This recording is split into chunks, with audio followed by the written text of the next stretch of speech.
Hi, everybody. This is Arlo Gilbert, co-founder and CEO of Osano, a leading data privacy management platform. And you are listening to the Privacy Insider Podcast.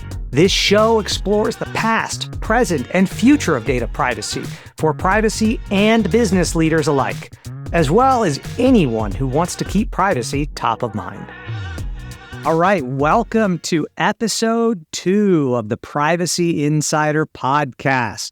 I'm Arlo Gilbert, your host. I am the CEO and co-founder at Osano, a leading data privacy company. And today we're going to be welcoming Katharine Tomko in part 2 of our podcast with her. If you didn't listen to part 1, I would highly recommend that you go check that out first. There are some great stories about her personal experiences that led her into privacy. The military was involved and governments. And anyways, go tune in and subscribe if you like it. Today, we're going to be talking with Katharine about the big challenges in data privacy that are coming up around AI and how that AI growth has impacted data privacy and how people are thinking about that. Welcome, Katharine. It's so nice to see you again and so delighted to have you on the show. Thank you. So happy to be here for part 2. Yeah. And for those of you who didn't listen to episode 1 and you like to read the end of the book first, Katharine was the first privacy lead at Facebook a long time ago. She built their privacy programs in response to FTC orders. Her family has an amazing history of data privacy, and she is now an investor at First Ascent Ventures, where she leads investments in B2B software companies. She is an investor in Osano and has been a wonderful board member that I'm just so happy to call a friend now. All right, so Katharine, let's pick up where we left off. I mean, when we finished our last episode, we talked a lot about privacy as a human right. We talked about government possession of data and how that can become a problem. So today I thought we might just think about the future. We talked a lot about the past on the last episode. You've seen privacy evolve and change over close to decades now. And I'm really curious. You got out your crystal ball and you're thinking about predictions for the future. What do you see coming around the corner that privacy pros and business people and startups should be thinking about? Yes. So I think I have the good witch crystal ball and the bad witch crystal ball. And I think we're very much at this pivotal fork in the road with sort of the uptick in the usage of AI and large language models and generative AI, transformative AI, quantum computing. So I think you think about the amount of data that has been amassed over the last 20 years or so. Now you take all of this data and you add a layer of AI, predictive AI, etc. Now we could potentially go down a path of creating a really cool society. There's a lot of AI use cases that sound really fantastic that would really make our lives better. We also could go down the path of a complete dystopian society. When people say, hey, we're at this inflection point of this potential existential crises, I really do believe that. I really do. And I think in the last episode, we talked a little bit about my family history and the innocuous, innocent pieces of information that were just misconstrued. So you take that, you take all of your Amazon purchases, combined with what Alexa might be picking up on what you and your family are saying, combined with your Facebook posts. Now, you could create predictive models that say, hey, Katharine is a potential threat to society. Easily could do that. Or you could create predictive models saying, hey, Katharine, we actually know what you'd like to purchase next time. I don't know the direction we are going. I think it really is very much dependent on how much people understand privacy and the implications.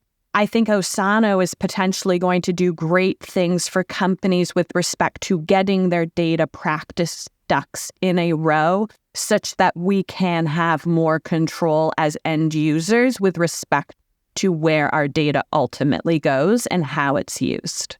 So it sounds to me from what you're saying that the good crystal ball and the bad crystal ball the good witch and the bad witch both see a future where AI is a big piece of our society, and we're hoping that we're going to go in the positive direction.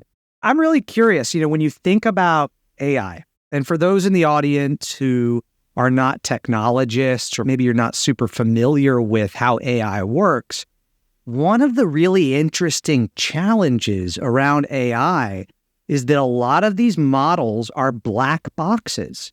So I have something, I feed the quarter in and it spits out a guinea pig. I feed the quarter in and it spits out a picture of Vincent van Gogh. And as the developer of that model, I don't have any way of going through and saying, here's how it arrived at that decision. I can follow its logic branch. So, you really put stuff in and then you hope the model does everything that it's supposed to do and you look at the output. But the challenge there is not knowing exactly what data it used to make its decisions. And so as we think about the regulations and we think about business challenges around AI, I'm curious if there are any thoughts you have about what companies should be doing around AI and if there are any big risks that they have that they need to be considering while they're building out their AI strategy.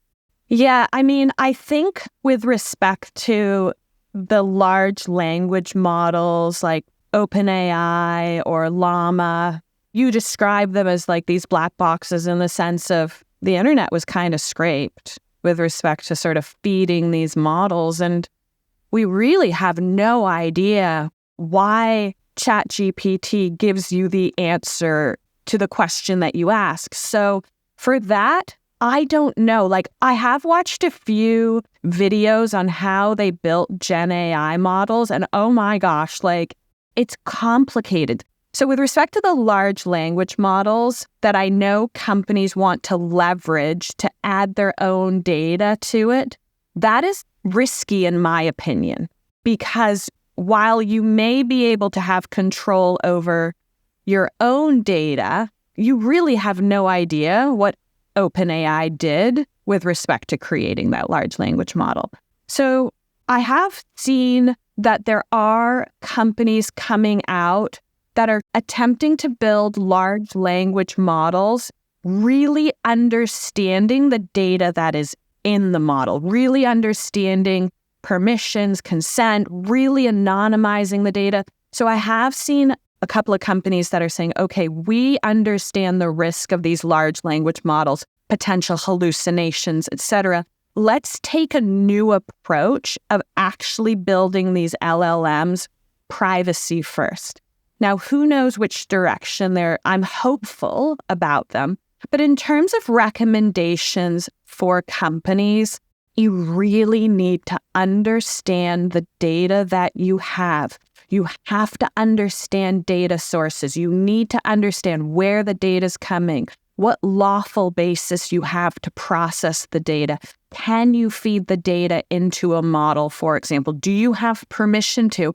Also do risk assessments on these models.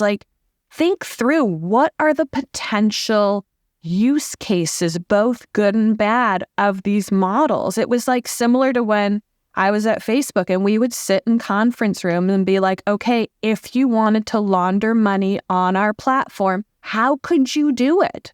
And we came up with ways and then figured out the controls to mitigate individuals laundering money with farm cash. So I really recommend companies get control of their data. It's no longer a, hey, you might get fined if you don't, or hey, you might have a data breach if you don't. This is a potential existential risk to society if they do not.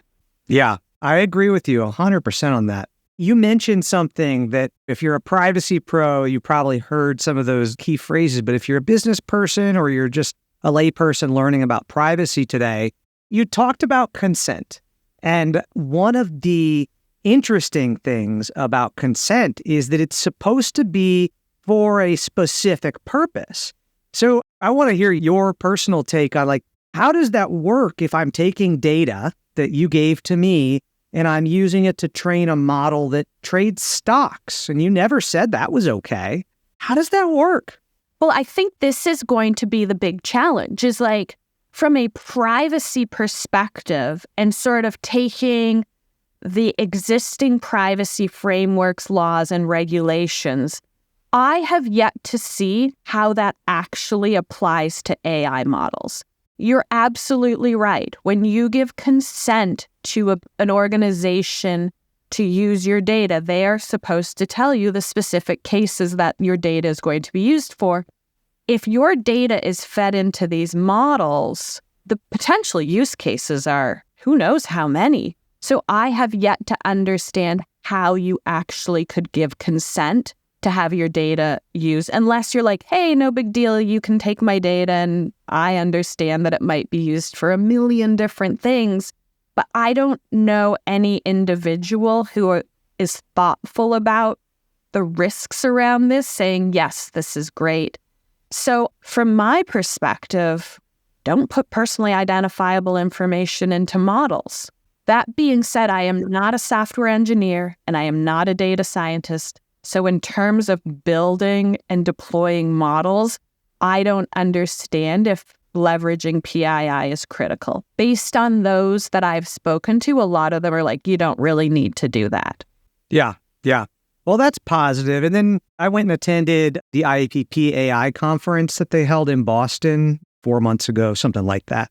And sat through a panel listening to an expert who'd been in touch with the FTC. And the FTC has basically said that if you go use personal data in your model training process, and it turns out that you either didn't have consent or that personal data is being exfiltrated and leaked because of it, or there's some sort of risk, that the only viable solution for these models is, forgive me, I'm in Texas, so sometimes we talk like this, but you got to take that model out in the backyard and shoot it in the head and start over, because there is no way to go remove a couple pieces of data from a model, and training those things is super expensive. So that's a pretty big risk that, you could invest millions of dollars, have to go out and destroy all of your work and start from scratch if you weren't careful. I thought that was really interesting, and I certainly hope that businesses take that to heart as they're taking their first steps into AI. I mean, I talk a lot about model disgorgement or algorithmic disgorgement because it is, in fact, an enforcement action that the Federal Trade Commission is using. This is not them coming out and saying, hey, we might consider doing this. They have done this. They did it with Weight Watchers, and they will continue to do this. And you're absolutely right. Creating complex models where you need to feed a lot of data is in the millions of dollars. So this is where I think investors in venture capital actually can sort of, in their diligence process, do a little bit of extra checking with respect to, hey, if you are leveraging data in models, talk to us about how you're thinking through this. Because the worst thing that could happen is you invest in a company that gets hit with algorithmic disgorgement, unless you are a very large company that can afford to lose millions of dollars worth of models, your company will be done for. Yeah. And you take that to the far extreme. You think about companies like Anthropic and companies like OpenAI who've developed ChatGPT. I mean, they've spent billions of dollars building their models, and we keep hearing rumblings that there is personal data in ChatGPT, and there's been plenty of times where information about people popped out of it. I know that the New York Times filed suit against OpenAI, and that was really focused on copyright, but I feel like that's the beginning. I think we may see some really interesting fallout from that problem and from the disgorgement issue. And then I have to ask, because it's been in the news lately, have you paid attention to the AI Act at all? Do you think it's going to have an impact? Are you excited about it? Tell me about your thoughts on the AI Act out of Europe. I haven't spent a ton of time looking at it because it's going to be another 2 years before anything happens with respect. I have high level sort of looked at what the main components are with respect to high risk models that affect critical infra, et cetera. I have to say, while I think regulation is a decent enough stick to get companies to think about things, practically, regulations are very challenging to sort of internalize and impose on companies. So I much prefer taking the more privacy advocacy role of really getting companies to internalize and build out a culture of ethics and a culture of compliance and a culture of privacy, because ultimately all of these laws and regulations, they just are kind of pushing companies to do right by individuals, right by society, right by customers, etc. So you can build a culture that ultimately does that without this hammer of regulations. And I also feel like regulations are always lagging. Like in 2 years, who knows where we will be at? Yeah. 2 years ago, we didn't even have the technology that is the foundation for so many of these models, transformers. It always strikes me as a little overly ambitious when I see regulators trying to pass regulations when a technology is in its infancy. I mean, privacy regulations, we finally saw GDPR come to life, but the internet had been around for decades. And so, we had plenty of time to evaluate how data worked and how it flowed. And nobody knows what it's going to be like in 2 years yet. Yeah, and I also feel like I've been seeing a lot about software engineers or data scientists or whoever is responsible for these models are going to have to be able to explain them, the explainability of models. And when I ask data scientists and software engineers, hey, like, what does explainability mean? They're like, well, with complex neural networks, how do you do that? I kind of wonder, like, do the regulators know? Like, could the regulators take a model that leverages like OpenAI and then sort of tunes with additional data? Like, could they explain that model? I don't know. I've asked this question to people way smarter than me, and nobody seems to have an answer. Yeah, well, it'd be interesting to see what happens with that. And yeah, I appreciate you sharing your thoughts, even though you haven't spent a lot of time in the AI Act looking at it. So let's shift gears. We promised some practical advice. And given that you invest in B2B startups, I would love to understand, what advice would you have for startups? Because they don't have deep pockets and the kinds of budgets and personnel that are in place. We'd love to understand what you would suggest to them as they're trying to navigate data privacy. I mean, to be honest, like, I actually think this is not like a plug for your book, although it is a plug for your book in a way. Like, the Privacy Insider is a very practical guide for people who have not necessarily spent their career working in privacy to say, okay, this is like kind of the history of privacy. This is why it really matters. These are the risks. And these are like the things that you should think about when you're building a privacy program. I read it recently. And even for myself, who spent almost 20 years in privacy, it was like, oh, this is actually like super helpful. I wish I had this when I built Facebook's privacy program. So I also really think that we encourage our companies to actually spend money on privacy. Like, I understand startups do not have the budgets of these large companies that can hire 1,000 people to tackle privacy issues. But you need to hire someone, and you need to bring in software to help automate a lot of the manual tasks. And there is great software out there right now. Osano, for example, like, that really helps automate a lot of like manual tasks around subject access requests, really helps with like the cookie consent aspect, etc. I also would recommend doing a risk assessment. I think that is absolutely a critical first step for understanding what are your risks, what do you care about, prioritize how to mitigate those risks. And this is not something, hey, hire a privacy expert and have them do the risk assessment. No, like, the C-suite and executive team needs to be involved in this. They need to internalize what is going on. They need to understand data flows. They need to understand what people at your company are worried about. Yeah, I think that's a great point, and I appreciate the shout out for Osana, but I think you're absolutely right. Go pick up some software that, purports to help you with rights management and cookie pop-ups and assessments. These are kind of the basic fundamental pieces of building your privacy platform for your website and for your applications. And I love the feedback about the assessments. Do you have any suggestions on what they should be thinking about when they're doing those assessments? Do they go download an assessment off the web? Is there an assessment you like? How do you think they would go about starting that process? There's lots available online to just kind of help you with the start of an assessment. I sort of created one years and years ago that I still leverage. Think about data, for example. Now, figure out, where is your data coming from? Where does your data go? Where does your data reside? What jurisdictions does your data reside in? Okay, now that you understand that, you can start understanding which laws and regulations within which jurisdictions do you need to comply with. Now look at sort of back-end infra. Look at your code development process. Think about change management. Think about your people. Often your biggest risk is not necessarily within your product. Often your biggest risk is your people.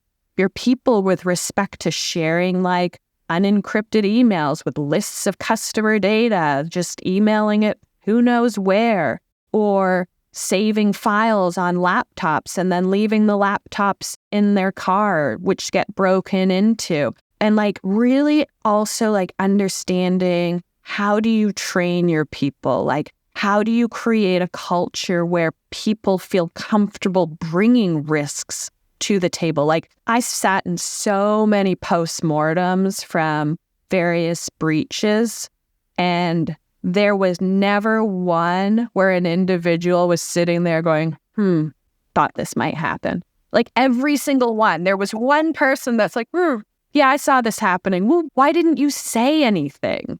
It sounds like a lot of work, right? And so you talked about this idea of figuring out what regulations you're covered by and then going and making sure that you follow those regulations. But one of the challenges we've seen in the privacy space is that regulations are coming out so fast, and opinions from DPAs like Keneal and the ICO, they keep changing. They kind of move the goalposts a little bit. And that's why, at Osana, one of the things that we've talked a lot about, and it sounds like hokey marketing, is just try to do the right thing and then follow those kindergarten principles of ask permission, be honest, and if somebody wants something back, give it back to them. Our view, and my personal view, is that if you go out and do those things, you are probably doing better than most companies out there by just even spending the time thinking about it. And don't try and go read the regulations. Talk to somebody who knows the regulations, because they're long, they're complicated, they're made for lawyers to read. So I'm curious, because we have seen over the past decade a shift in, for example, insurers now offer cybersecurity policies, right? And 20 years ago, they didn't know what cybersecurity meant. I'm wondering, do you think that we're going to be going in a direction where there'll be commercial pressure to build privacy programs? Oh, yes, absolutely. We are already seeing that.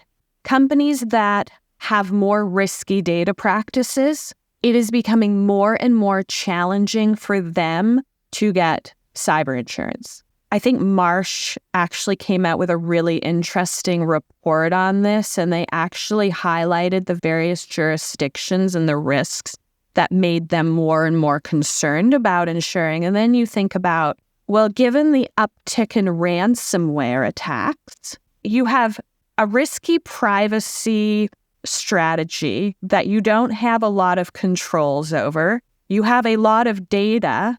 You cannot get robust cyber insurance. You are at risk for a ransomware attack. The ransomware attackers somehow infiltrate your system. You're done as a business. Yeah, that's a terrifying thought. I've never had any experience with ransomware, but I've always wondered that ransomware problem. This is where security and privacy start to blend into each other a little bit, because good security and good training of your people can help to mitigate ransomware. But if that happens and there is a ransomware attack, you now have a privacy problem, right? Because you had the duty to protect that data and you didn't do your job. And I've always found it so interesting that companies always seem to have cyber security budgets. And I'm always like, but if you don't fully understand the landscape of your data and where it is, like, what are you protecting? So I've always found like they've kind of done it the opposite way. I'm like, have good controls over your data and data mapping. And then, yes, absolutely, security is very important. But you can't do security without privacy. Yeah. So insurers will probably be doing more stuff around privacy in the future is one thought. And I think the other piece of startups and thinking about how we communicate and how people should start their privacy journey, one of the questions that I think is going to come up is, how do we get more people to care about this stuff?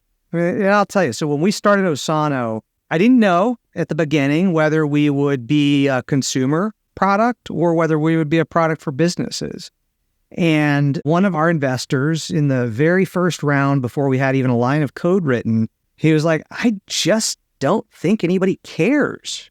Now, he still did invest, which I was delighted about. But, that's been a refrain I've heard a number of times is that, people don't care. They're just willing to give their data away. They don't care. Businesses don't care. Do you think that's the case? And if so, how do we change that? I do think it's the case still. I hear it a lot. People will say, nobody cares about privacy. Nobody reads privacy policies. It's all about convenience.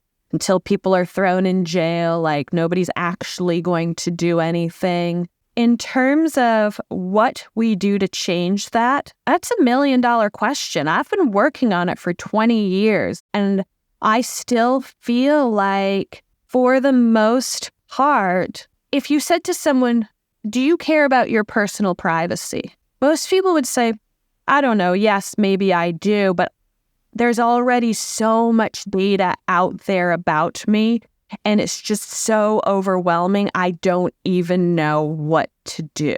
And I think the concern that I have is, if you think about Cambridge Analytica, for example, they say that Cambridge Analytica was ultimately able to sway an election. Now, that's debatable. Like, there's people on both sides who will argue both sides of that. But we're able to do that with 5,000 pieces of data on each individual. They now say that by the time you are 18 years old, there are 70,000 pieces of data on you floating throughout the web. Now, think about what could potentially be done with that data as you layer AI on. And so I sort of say to people, look, people will say, well, I don't use social media, et cetera. Well, your daughter does. And your daughter is 16 years old. And I'm telling you that we are going to likely have sophisticated enough algorithms that could probably predict whether or not your daughter will be rejected from college at the time she's 18 years old, because they've determined, based on her level of partying, her stomach will be pumped at the end of semester 1. So she's just going to be rejected. Now, do you care about privacy?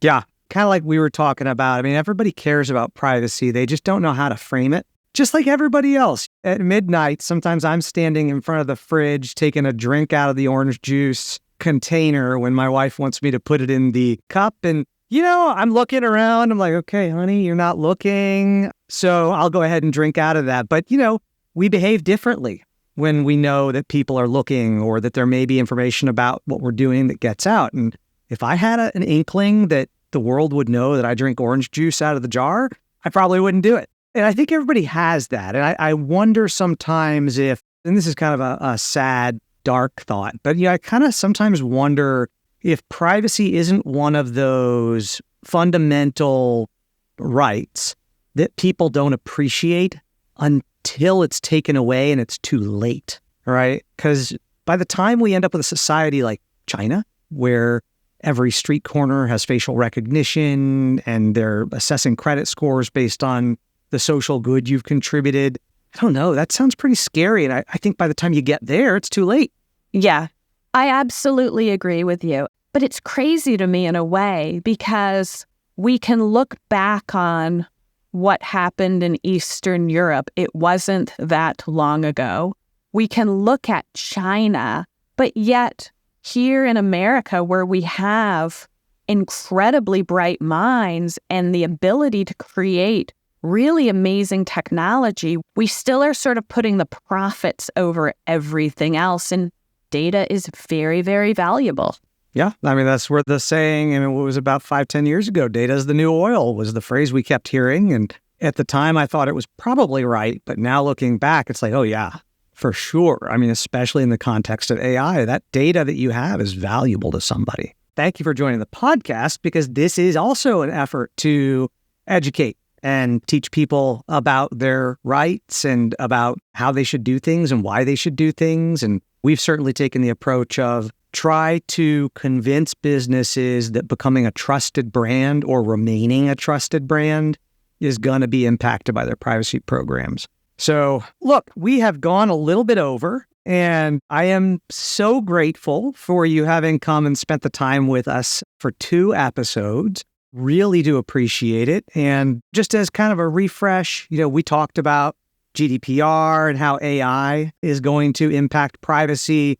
Talked a little bit about some practical tips for how businesses should start in data privacy, and some doomsday predictions about how things are either going to go really, really well or really, really badly. Katharine, thanks for joining. It's a delight to have you on the show.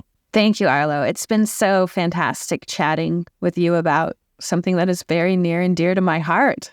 All right, folks. Well, if you haven't already, please pick up a copy of The Privacy Insider. You can find that on Amazon, both in hardback and in paperback. Make sure you listen to episode 1 if you haven't already listened to it.